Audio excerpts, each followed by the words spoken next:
Hello বাচ্চা কাচ্চারা, কি অবস্থা সবার? তো আমরা আবারও চলে এসেছি আমাদের র্যাপিড বায়োর নেক্সট একটা ভিডিও নিয়ে। তো বরাবরের মতো আমরা যে প্রত্যেকটা ভিডিওতে আমরা বিভিন্ন রকম ডিজিজ নিয়ে আলোচনা করি। তো এইবার আমরা একটা খুবই মরণব্যাধি একটা ডিজিজ, যেটা সবার খুব পরিচিত এবং সবার জন্য খুব আতঙ্কের একটা বিষয়, সেটা হলো টিউমার এবং ক্যান্সার নিয়ে একটা ছোট্ট শর্ট একটা ভিডিও। তো প্রথমে আসি যে ক্যান্সার জিনিসটা কি এবং টিউমার জিনিসটা কি। তো প্রথমে ক্যান্সার জিনিসটা বুঝতে হলে আমাদেরকে আগে টিউমার জিনিসটা বুঝতে হবে। তো টিউমার জিনিসটা বেসিক্যালি কিছুই না, এটা হলো অ্যাবনর্মাল গ্রোথ। অ্যাবনর্মাল গ্রোথ কিসের growth? Abnormal cellular growth. Abnormal growth. এখন আমাদের শরীরে আমরা জানি যে কোষ বিভাজন হয় দুইভাবে, মিওসিস এবং মাইটোসিস। মাইটোসিস কি করে? আমাদের দৈহিক যে কোষগুলো থাকে এইগুলোকে বিভাজিত করে, মানে আমাদের দেহকে ক্ষতিপূরণ করে, তারপর আমাদের দেহকে বৃদ্ধি করে, আমাদের দেহকে বড় করতে সাহায্য করে, মানে একটা কোষ থেকে অনেকগুলো কোষ উৎপন্ন হয় মাইটোসিস কোষ বিভাজনের মাধ্যমে। আর মিওসিস হলো আমাদের মানে বংশগতীয় যে কোষ বিভাজনটা এটা করে। তো আমাদের এখন মিওসিস নিয়ে কাজ না, আমাদের কাজ হলো মাইটোসিস নিয়ে। কারণ টিউমারটা আমাদের দেহের ভিতরেই হয়, দেহের যে মাসেল সেলগুলো থাকে এখানেই হইতে পারে, স্মুথ মাসেল বলো আর স্কেলেটাল মাসেল বলো, এখানেই হইতে পারে। এখন নর্মালি একটা মাইটোসিসের মাধ্যমে একটা কোষ থেকে দুইটা কোষ, দুইটা কোষ থেকে চারটা, এইভাবে বাড়তে থাকে একটা নির্দিষ্ট একটা ম্যানারে, একটা নির্দিষ্টভাবে বাড়তে থাকে। এবং একসময় যে এই কোষগুলো যখন পর্যাপ্ত বয়স হয়ে যায় তখন কোষগুলো মারা যায় এবং এই গ্রোথটা একটা নির্দিষ্টভাবে যেই শেষ হয়। কিন্তু কখনো এই গ্রোথটা অ্যাবনর্মাল হয়ে যায়। কিভাবে অ্যাবনর্মাল হয়? বিভিন্ন রকম কারণে অ্যাবনর্মাল হইতে পারে। যেমন আমাদের এই যে গ্রোথটা, আমাদের সেলুলার যে নির্দিষ্ট যে গ্রোথ, এটাকে নিয়ন্ত্রণ করতেছে একটা প্রোটিন, যেটা নাম হলো P53। P53 নামক একটা প্রোটিন যেটা এই গ্রোথটাকে নিয়ন্ত্রণ করে। কোনো কারণে এটা যদি ডেফিসিয়েন্সি হয়ে যায় আমাদের বডিতে, অথবা এটা কোনোভাবে ডিস্ট্রয় হয়ে যায়, তখন কি হয়? আমাদের মাইটোসিস যে গ্রোথটা হয়, মাইটোসিসটা অ্যাবনর্মালি গ্রোথ হওয়া শুরু করে কোনো একটা পোর্শন থেকে। এখন এই শুধু যে P53 দায়ী এটা না, এছাড়াও আমাদের শরীরে অনেক সময় মিউটেশন হয়, জেনেটিক মিউটেশন হইতে পারে।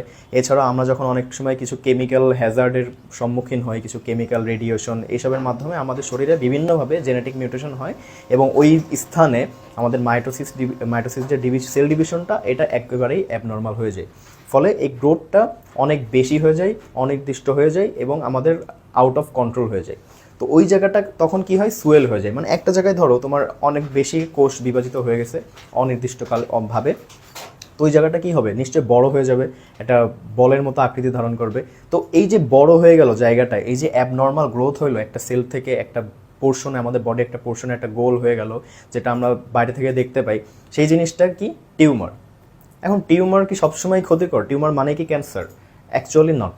টিউমার মানেই ক্যান্সার না। এই টিউমার দুই রকমের হইতে পারে, টিউমার আবার দুই রকমের হইতে পারে, টু টাইপসের। একটা হতে পারে বিনাইন টিউমার, এবং আরেকটা হতে পারে ম্যালিগন্যান্ট টিউমার। এখন এই দুই রকম টিউমারের মধ্যে ডিফারেন্স কি? এই যে বিনাইন টিউমার, এটা কিন্তু খুব একটা ক্ষতিকর না, এটা কোনো ক্ষতিকর না। যেমন এটা বিভিন্ন কারণে অ্যাবনর্মাল গ্রোথ হইলেও এটা স্পন্টেনিয়াসলি সেরে যায় এবং এর নিজে আশেপাশে কোনো কোষকে ক্ষতিগ্রস্ত করে না এবং এক কোষ থেকে আরেক কোষে ছড়ায় না। একটা যেই কোষে হয়েছে ওইটা থেকেই শেষ হয় এবং ওইটা সার্জিক্যাল রিমুভালের মাধ্যমে হোক বা ওষুধ খাইলে সেরে যায়। কিন্তু মেইন সমস্যা যেটা, সেটা হলো আমাদের যে ম্যালিগন্যান্ট সেলটা। ম্যালিগন্যান্ট মানে কি জানো? ম্যালিগন্যান্ট মানে এক জায়গা থেকে আরেক জায়গায় ছড়ানো। কীভাবে ছড়ায়? একটা সেল যেখানে অ্যাবনর্মাল গ্রোথ হয়েছে, সেটা আশেপাশের সব সেলকে যখন ডিস্ট্রাকশন করা শুরু করতেছে, মানে সেলটা এতটাই ক্ষতিকর হয়ে গেছে যে আশেপাশের সেলগুলোকে মেরে ফেলা শুরু করছে, তখনই আমাদের একটা অর্গান অথবা একটা যে কোনো একটা মানে অর্গান যে যাই বলো না কেন, সেটা ক্ষতিগ্রস্ত হয়ে আলটিমেটলি ডিস্ট্রয় হয়ে যাচ্ছে। শুধু এইখানেই সীমাবদ্ধ থাকে না, বরঞ্চ এই ম্যালিগন্যান্ট সেলটা রক্ত এবং লিম্ফের মাধ্যমে এক জায়গা থেকে আরেক জায়গায় যেতে পারে। সাপোজ মনে করো তোমার একটা টিউমার, একটা ম্যালিগন্যান্ট টিউমার তোমার লাংসে অথবা ফুসফুসে দেখা দিয়েছে। এইখান থেকে এই সেলটা এতটাই ক্ষতিকর যে আশপাশের সেল নিজের লাংসকে তো নষ্ট করতেছেই, সাথে এই সেলগুলো যখন রক্ত এবং লিম্ফের মাধ্যমে এক জায়গা থেকে অন্যান্য অর্গান, ধরো লিভারে যাইতে পারে, কিডনিতে যাইতে পারে, যেখানে যাক ওইখানে যে নিজে আবার বাসা বাঁধতেছে, আবার ওইখানেও ক্যান্সার সৃষ্টি করতেছে।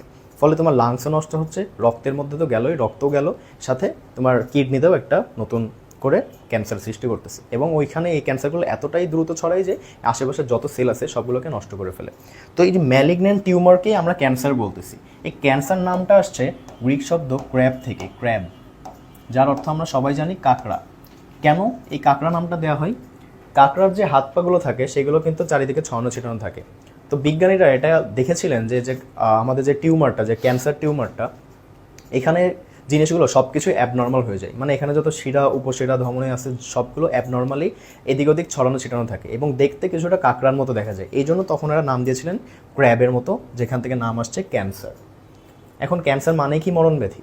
না, ক্যান্সারের অনেক কিছু ট্রিটমেন্ট বর্তমান যুগে বেরিয়েছে, যার মধ্যে আমরা কেমোথেরাপি দিতে পারি, যেটা অনেক ক্ষতিকর শরীরের জন্য। এই ক্ষতিকরকে যাতে আমরা না পাই, এই ক্ষতিকর ট্রিটমেন্টের মানে উপেক্ষিত করার জন্য আমরা রেডিওথেরাপি দিতে পারি, যেটা দিলে কমপ্লিটলি ক্যান্সার সেরে যেতে পারে। মানে রেডিওথেরাপি দেওয়ার মাধ্যমে যে অ্যাবনর্মাল গ্রোথটা হচ্ছে ওটাকে আমরা সাপ্রেস করে দিতে পারি। এছাড়াও টার্গেটেড থেরাপি দিতে পারি এবং সার্জিক্যাল রিমুভাল করতে পারি। যদি ক্যান্সারটা আন্ডার কন্ট্রোলে নিয়ে আসতে পারি, তখন আমরা সার্জারি করে ওই পোর্শনটাকে আলাদা করে দিতে পারি। বর্তমানে অনেক অনেক অনেক উন্নত ওষুধ বের হয়েছে, যেগুলোর মাধ্যমে ইজিলি ক্যান্সারকে আমরা সাপ্রেস করে রাখতে পারি। সো ক্যান্সার এখন আর মরণ ব্যাধি নাই, ক্যান্সার এখন খুবই ইজিলি ট্রিটেবল। এখন এটা আমরা খুব সহজেই ট্রিট করতে পারি। তো এই ছিল আজকে আমাদের ক্যান্সার নিয়ে ভিডিও। তো দেখা হবে আমাদের নেক্সট ভিডিওতে।